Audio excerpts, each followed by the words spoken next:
जय Bhavani. Bharat Ratna doctor Babasaheb आंबेडकरांचा, हिंदू हृदय सम्राट बाळासाहेब ठाकरे यांचा, गुरुवर्य धर्मवीर आनंद दिघे साहेबांचा. आजच्या या सभेला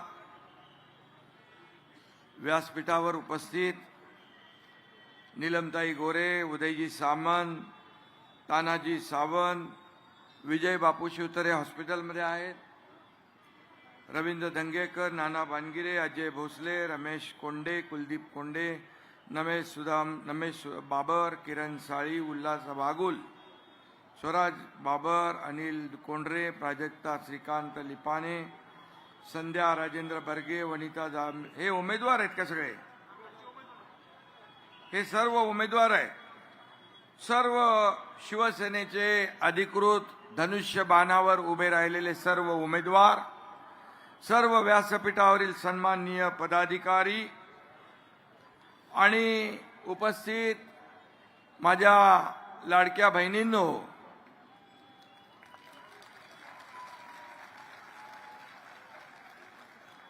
आणि लाडक्या भावांनो, लाडक्या बहिणींची संख्या प्रत्येक सभेला, प्रत्येक रोड शो मध्ये, प्रत्येक प्रचार रॅलीमध्ये मी पाहतोय. विधानसभेपासून नगर परिषदेमध्ये पण सगळीकडे महाराष्ट्रात फिरलो, पण संख्या लक्षणीय वाढलेली आहे. आणि लाडक्या भावांचंही तेवढंच योगदान आहे, कारण काही लाडके भाऊ इकडे येतात, लाडक्या बहिणींना आपले दाजी घरी तिकडे घर सांभाळतात आणि म्हणतात जा सभेला गेला तरी चालेल. पहिला स्वयंपाक करायचा, पाणी भरायचं, कुटुंबाचं काम करायचं, अशा सगळ्या अडचणी होत्या. पण आता लाडक्या बहिणी वेळात वेळ काढून येतात. तुमचं मनापासून मी स्वागत करतो, मनापासून मी धन्यवाद करतो. आणि मी नेहमी सांगतो, ज्या उमेदवारांच्या मागे महिला, त्यांचा मतपेटीत नंबर पहिला. 100% समीकरण जे आहे हे मी विधानसभेत पाहिलंय, नगर परिषद झाल्या राज्यभर त्याच्यातही पाहिलंय, आणि मला या महापालिकेत देखील हा चमत्कार लाडक्या बहिणींचा, लाडक्या भावांचा पाहायचा आहे. हा चमत्कार विधानसभेत आपण केला, नगर परिषदेमध्ये केला. खरं म्हणजे या ठिकाणी लोकसभा झाली, विधानसभा झाली, नगर परिषद झाली, हॅट्रिक झाली. आता महापालिकेत आपल्याला चौकार मारायचा आहे, चौकार. आणि म्हणून पुणे शहर हे महाराष्ट्राचं चैतन्य आहे, विद्येचं माहेरघर आहे. आपल्या महापालिकेने अमृत महोत्सवी वर्षात पदार्पण केलेला, आणि ही बाब आपल्या सगळ्यांसाठी अभिमानाची आहे. आणि म्हणून खऱ्या अर्थाने या अमृत वर्षात काय द्यायचं असेल तर विकासाचं अमृत आपल्याला पुण्याला द्यावं लागेल, विकासाचं. आणि म्हणून आपला शिवसेनेचा अजेंडा काय? सत्ता खुर्ची बिलकुल नाही. आपला अजेंडा विकास, आपला अजेंडा डेव्हलपमेंट, आपला अजेंडा सर्वसामान्याच्या आयुष्यामध्ये बदल घडवणं हा अजेंडा आहे. मी आपल्याला एवढंच सांगतो की 2.5 वर्षाच्या माझ्या मुख्यमंत्री पदाच्या कारकिर्दीमध्ये आपण पाहिलं की अनेक प्रकल्प आम्ही राबवले, अनेक विकासाभिमुख कल्याणकारी योजना आम्ही राबवल्या. मला आठवतं, मी एकदा गावी जात होतो. कुठला चौक होता तो? चांदणी चौक. मी गावी जाताना चांदणी चौकामध्ये लोक थांबले होते, आणि मला त्यांनी लोकांनी थांबवलं आणि म्हणाले आमच्या व्यथा ऐकून घ्या. एवढी ट्रॅफिक व्हायची तिकडे. मी सांगितलं की आपण याच्यातून मार्ग काढू. मी जाताच सगळ्या अधिकाऱ्यांना फोन केले, सगळ्यांना सूचना दिल्या. गावावरून येताना पुन्हा तिकडे थांबलो, आणि त्या चांदणी चौकातली ट्रॅफिक आता दूर झालेली आहे ना, दूर झाली. आता इथली कात्रजची करायची आहे. कात्रजची ट्रॅफिक देखील दूर केल्याशिवाय आपण स्वस्थ बसणार नाही. आणि म्हणून या ठिकाणी आपण शिवसेना स्वबळावर आपण लढतोय. काही लोक म्हणतात एक नगरसेवक होता ते 120 कसे करणार. तर मी सांगतो, मी विधानसभेच्या पहिल्या भाषणात सांगितलं होतं की आम्ही या विधानसभेत 200 पार करून दाखवणार. तर 232 आणून दाखवले. ते इथं छोटी गोष्ट आहे. मी डॉक्टर नसलो तर ऑपरेशन करतो. कोणाला गोळी, इंजेक्शन, सर्जरी मला सगळं माहित आहे. आणि त्यामुळे काय करायचं हे शेवटी जनता ठरवत असते. जनता ठरवत असते. आणि काय म्हणाला कोण?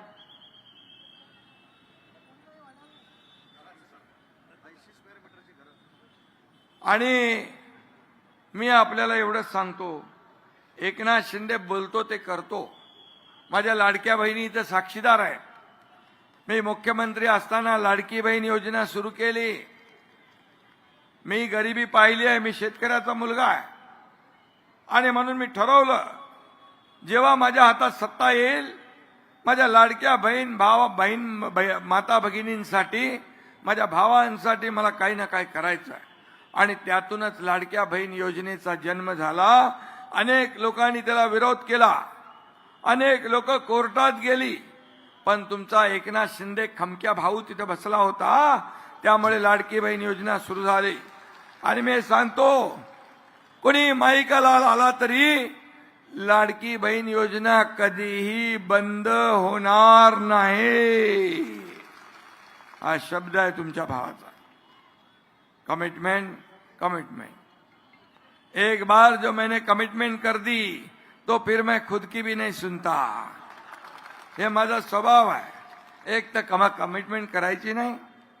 बाळासाहेब सांगायचे, आश्वासन देताना 10 नाही 100 वेळा विचार करा, पण दिल्यानंतर माघार नाही. आणि मी त्यांचा सैनिक आहे. त्यांचे विचार घेऊन पुढे चाललोय. याचा मला अभिमान आहे. आणि म्हणून शिवसेनेला एकटी लढते म्हणून कोणी हलक्यात घेऊ नका. शिवसेनेला हलक्यात घेऊ नका. शिवसेना ही बाळासाहेबांच्या विचारांची आहे, हिंदुत्वाच्या विचाराची आहे. एक महाराष्ट्र, एक शिवसेनेचा धनुष्यबाण हे महाराष्ट्राचा स्वाभिमान आहे. आणि म्हणून आमची आन बान शान, आमची निशाणी आहे धनुष्यबाण. आणि म्हणून शिवसेनेचा धनुष्यबाण या ठिकाणी जलवा दाखवणार, या ठिकाणी भगवा फडकवणार. इलाका किसका भी हो, धमाका हमी करेंगे, आपल्याला मी सांगतो. आणि म्हणून कुणी कुणाला कमजोर समजू नये. शेवटी ही जनता जनार्दन सगळं सर्वस्व असते. काही लोक स्वतःला मालक समजतात, मतदारांना नोकर समजतात. पण तुम्ही मालक आहात, आम्ही तुमचे सेवक आहोत. तुम्ही जर ठरवलं तर कुणाला वरती उचलता, ठरवलं तर असा आपटता की परत उठत नाही. त्यामुळे या ठिकाणी माझ्या लाडक्या बहिणी भावांना मी पुन्हा एकदा मनापासून धन्यवाद देतो. आणि लोक म्हणतात पुन्हा तिथं काय उन्ह, पण आता मी सांगतो, पुन्हा तिथं शिवसेना उन्ह. आता ती तुम्हाला उन्ह भरून काढायचं आहे. तुम्हाला जी कमतरता आहे ती भरून काढायची आहे. आणि या कात्रजच्या रहिवाशांनी एकदा ठरवलं तर ठरवलं ते करतील. शिवसेना प्लस करून आपल्याला इथं बेरजेचं राजकारण करायचं आहे. काल नाना कुठे गेला? इकडे आहे प्रमोद नाना. भानगीवर दगडफेक झाली. आमच्या उमेदवार सारिकाताई पवार यांना पण दुखापत झाली का? असलं डरपोक राजकारण करू नका. असल्याने शिवसेनेचे वाघ घाबरणार नाहीत. हे बाळासाहेबांचे वाघ आहेत, शिवसेनेचे वाघ आहेत. आणि या डरपोक धमक्यांना घाबरणारे आमचे शिवसैनिक नाही. आणि या अशा शिवसैनिकांनी आम्ही छातीवर वार घेतलेले आहे, छातीचा कोट केलेला आहे. तुम लढो हम कपडा संभालते वाले शिवसेना आमची नाही. कार्यकर्त्याच्या पुढे जाऊन छातीचा कोट करून पुढे जाणारे नेते आणि पदाधिकारी आणि कार्यकर्ते आमचे आहेत. कार्यकर्त्यांना वाऱ्यावर सोडणारी ही शिवसेना नाही. नगर परिषदेच्या निवडणुकीमध्ये बघितलं, महाविकास आघाडी कुठंच दिसत नव्हती. कार्यकर्त्यांना राम भरोसे सोडून दिलं होतं, त्यांनी पराभव स्वीकारला होता. पण कार्यकर्त्यांच्या मागे उभं राहण्याचं काम हा एकनाथ शिंदे केल्याशिवाय राहणार नाही, हा शब्द मी आपल्याला देतो. शिवसेना हा कार्यकर्त्यांचा पक्ष आहे. इथं कोणी मालक नाही, नोकर नाही, आपण सर्व सहकारी आहोत.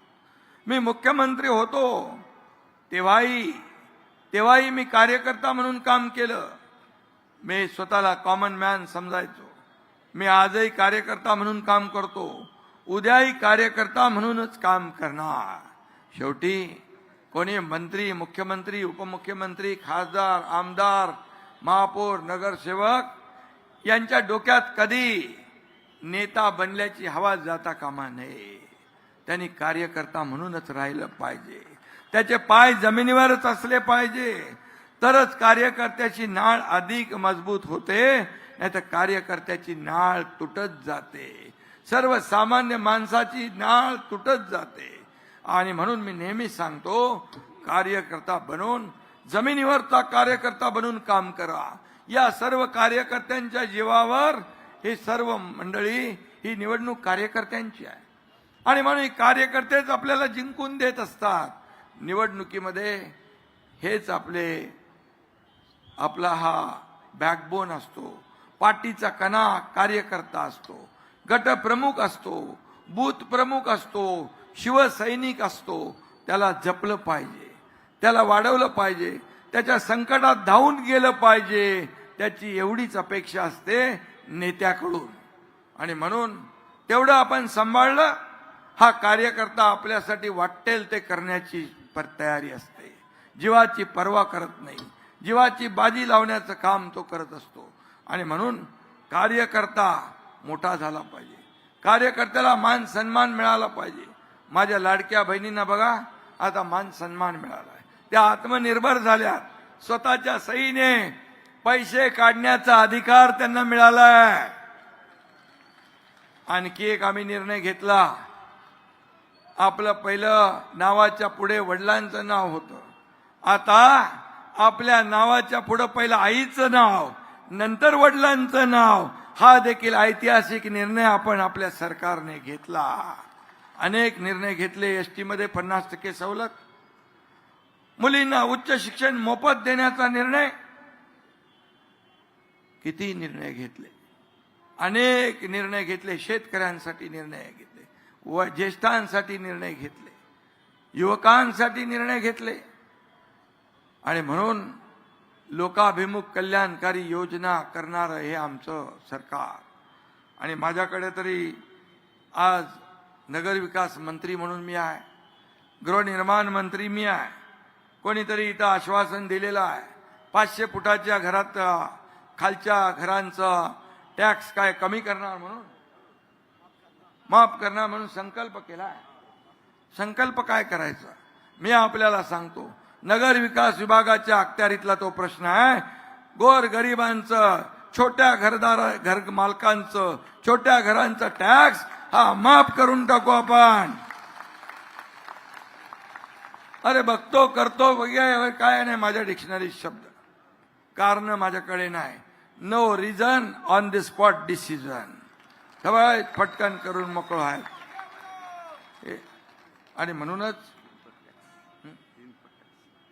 आणि म्हणून मी आपल्याला सांगतो, म्हणून तर महायुती 232 जागा निवडून आल्या. महाराष्ट्राच्या इतिहासामध्ये कधीच एवढ्या जागा कोणाच्या आल्या नव्हत्या. या माझ्या लाडक्या बहिणी भावांनी सगळ्यांनी मदत केली म्हणून चमत्कार झाला. या ठिकाणी कात्रजचा एकात्मिक विकास आराखडा, तो सर्वांगीण आणि नियोजित विकास करणे, वाहतूक, पाणी, वीज, रस्ते, चौक, पर्यटन यांचा समन्वय पुढील 50 वर्षाचा विचार करून विकास आराखडा या ठिकाणी केला जाईल. हेही नगर विकास विभागाच्या माध्यमातलं काम आहे. शिवसृष्टी ते खडी मशीन चौक परिसराचा देखील त्याच्यामध्ये समावेश असावा अशी मागणी आलेली आहे. आणि कात्रज चौक विकास कामं, उड्डाणपुलाच्या कामामुळे चौकातील वाहतूक विस्कळीत झालेली आहे. रस्त्याची अपूर्ण व चुकीची नियोजन प्रक्रिया, प्रशासनाच्या या ठिकाणी ज्या ज्या काही त्रुटी आहे त्या दूर करण्याचं काम आपण करू आणि वाहतूक ट्रॅफिक मुक्त पुणे आपल्याला करावं लागेल, ट्रॅफिक मुक्त कात्रज आपल्याला करावं लागेल आणि त्यासाठी जे जे काही करायचं ते आपण करू. पाण्याची समस्या आहे, विद्युतची समस्या आहे. गेल्या अनेक वर्ष जे लोक सत्तेत होते त्यांना विचारलं पाहिजे, बाबा काय या समस्या राहिल्या, कशासाठी या समस्या राहिल्या, आणि म्हणून त्या सोडवण्याचं काम आपण करू. कात्रज चौक ते गुजरवाडी फाटा रस्ता रुंदीकरण करण्याची आवश्यकता आहे. त्याला देखील जे काही निधी लागेल तो निधी देखील दिला जाईल आणि म्हणून 3 पट टॅक्स गुंठेवारी कायदा, कात्रज भागातील ग्रामपंचायत गावांवर 3 पट टॅक्स लावायला लागतो. 3 पट कशासाठी? शास्तीकर. मी आपल्याला सांगतो, मूलभूत सोयी सुविधा नसताना जादा कर आकारणी होते. हा अन्याय आहे, तो दूर करा अशी मागणी आहे. मी आपल्याला सांगतो, ही शास्ती इतर शहरांमध्ये आपण जशी रद्द केली तशी या शहरात देखील शास्ती रद्द केली जाईल. नगर विकास विभागाच्या माध्यमातून जे जे काय आपल्याला करता येईल ते आपण करू. या ठिकाणी काय शिवकालीन निसर्गरम्य पर्यटन स्थळाची आवश्यकता आहे. क्रीडांगण, ई लर्निंग स्कूल, शासकीय रुग्णालयासाठी निधी, या ठिकाणी जांभूळवाडी तलाव सुशोभीकरण, जॉगिंग ट्रॅक, या ठिकाणी क्लस्टर योजना, SRA योजना. पुण्यामध्ये मोठ्या प्रमाणावर झोपडपट्ट्या आहेत आणि SRA आणि म्हाडा हे गृहनिर्माण विभागाकडे आहे. मी रमेश आपल्याला सांगतो, त्याचा मंत्री मीच आहे, त्यामुळे हे सगळे प्रश्न सुटले जातील, सोडवले जातील हा शब्द मी आपल्याला देतो. आणि म्हणून या ठिकाणी कुठल्याही परिस्थितीमध्ये आपल्याला जे जे करायचं ते आपण करू. मी आता ज्या दिवशी तुम्ही मला सांगितलं या ठिकाणी विकास कामांसाठी पैसे पाहिजे, मी तात्काळ उदय सामंतजींना सांगितलं आणि माझ्या नगर विकास विभागातून 10 कोटी रुपये प्रभाग 38 मध्ये पाणी पुरवठा योजनेसाठी तात्काळ मंजूर केले. 25 कोटी रुपये रस्त्यांसाठी मंजूर केले आचारसंहिता लागायच्या आधी.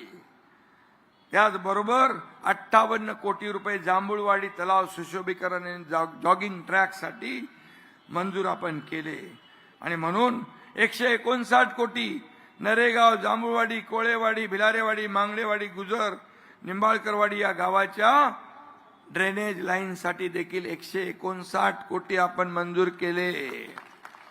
असे 252 कोटी मंजूर झाले. मला सांगा, तुम्ही सत्ता आणली तर किती पैसे भेटतील सांगा?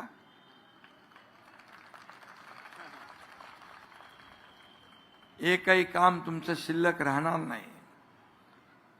वाहतूक कोंडीतून मुक्त व्हाल. या ठिकाणी नवले पुलाचा प्रश्न जो आहे तो देखील या ठिकाणी सोडवला जाईल. हा देखील मी एक शब्द आपल्याला देतो. या भागातले प्रश्न सोडवणं ही तर आमची जबाबदारी आहे. कशाला नगर विकास खातं, कशाला गृहनिर्माण विभाग? हे लोकांना न्याय देण्यासाठी SRA आणि म्हाडाच्या माध्यमातून, क्लस्टरच्या माध्यमातून घरांचं स्वप्न पूर्ण करण्याचं काम एकनाथ शिंदे केल्याशिवाय राहणार नाही. हा देखील शब्द मी आपल्याला देतो.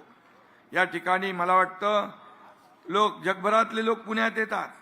पुण्याचं इंटरनॅशनल लेवलला ब्रँडिंग व्हायचं आहे आणि त्यासाठी पुण्यातील युवकांना देखील मोठ्या प्रमाणात रोजगार मिळाला पाहिजे, त्यांच्या हाताला काम मिळालं पाहिजे. येणाऱ्या पर्यटकांसाठी आंतरराष्ट्रीय, इथं आपल्याला गणेशोत्सव आंतरराष्ट्रीय महोत्सव आहे आणि म्हणून येणाऱ्या पर्यटकांसाठी आंतरराष्ट्रीय दर्जाचं या ठिकाणी काय भवन पाहिजे. या ठिकाणी त्या लोकांना आल्यानंतर पुण्याचं जे काही संस्कृती आहे त्याचं दर्शन झालं पाहिजे.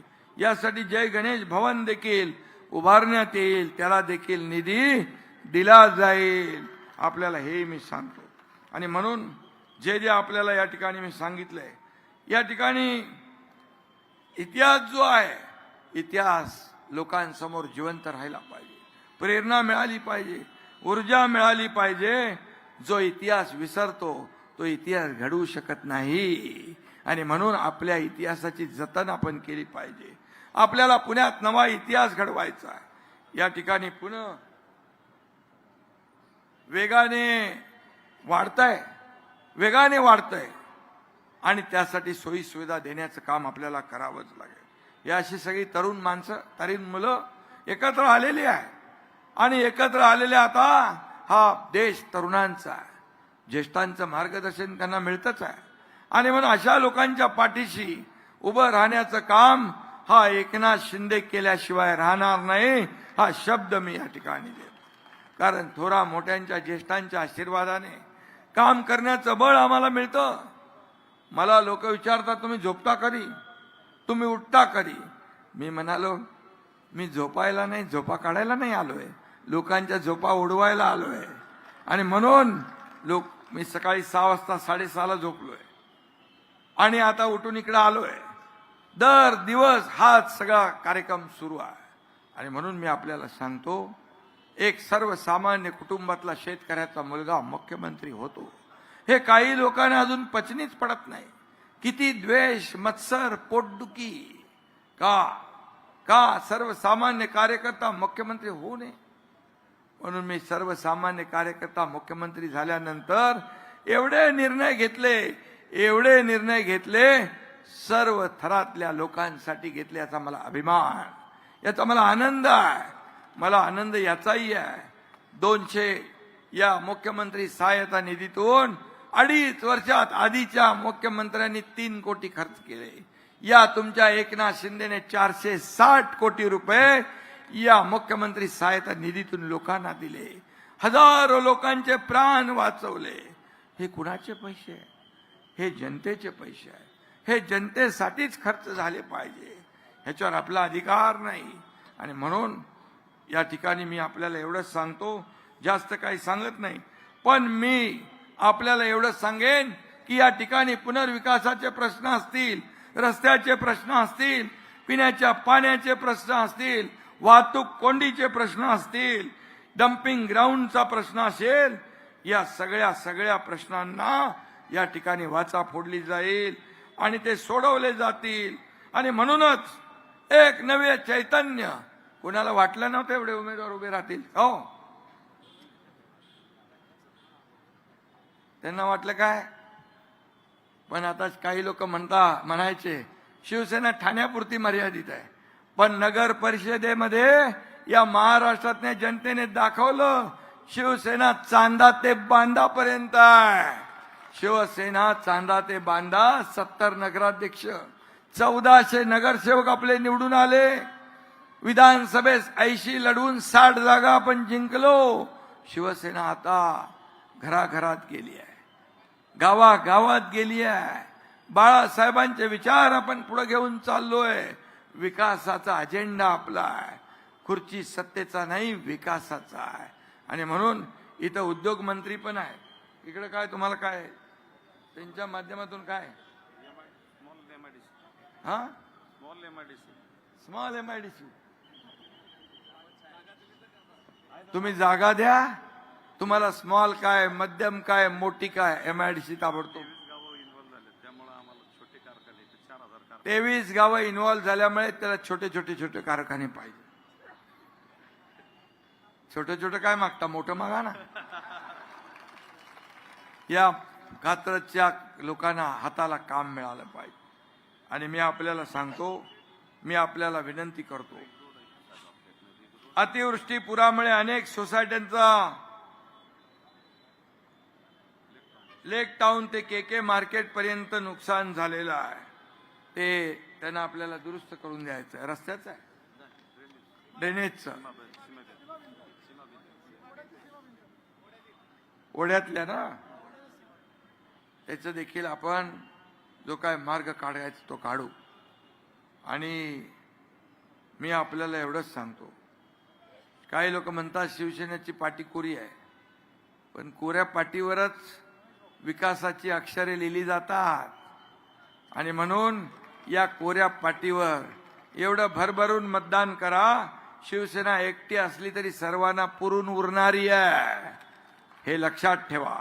आणि म्हणून 15 जानेवारीला धनुष्यबाणासमोरचं बटन दाबून शिवसेनेच्या सर्व उमेदवारांना भरघोस मतांनी विजयी करा. शिवसेनेचे उमेदवार या निवडणुकीमध्ये इतिहास घडवतील असा विश्वास व्यक्त करतो. आणि बाकी सगळं माझ्यावर सोडा. हा दिलेला शब्द पाळणारा एकनाथ शिंदे आहे. जे जे बोललाय ते करून दाखवलंय. जे होणार नाही ते बोलत नाही. पण काही गोष्टी ज्या बोललोय त्या मी केल्या. आणि जे जे आहे या ठिकाणी आज मी बोललोय ते केल्याशिवाय एकनाथ शिंदे स्वस्थ बसणार नाही. हा शब्द मी तुम्हाला देतो. तुम्ही या विकासाच्या साठी मतदान करा. 15 तारखेची निवडणूक फक्त महापालिकेची निवडणूक म्हणून बघू नका. तुमच्या या कात्रजच्या भविष्याचा फैसला करणारी निवडणूक आहे. कात्रजच्या भविष्याचा फैसला करणारी निवडणूक आहे. तुमच्या मुलाबाळांच्या आयुष्याच्या भविष्याच्या खऱ्या अर्थाने भविष्याचा प्रश्न आहे. आणि म्हणून मी आपल्या सगळ्यांना विनंती करतोय की आपण 15 जानेवारीला कुठेही न चुकता सकाळी उठून धनुष्यबाणासमोरचं बटन दाबून या ठिकाणी शिवसेनेच्या सर्व लोकांना विजयी करा. आणि 16 तारखेला विजयाचे फटाके आणि गुलाल उधळायला एकत्र या.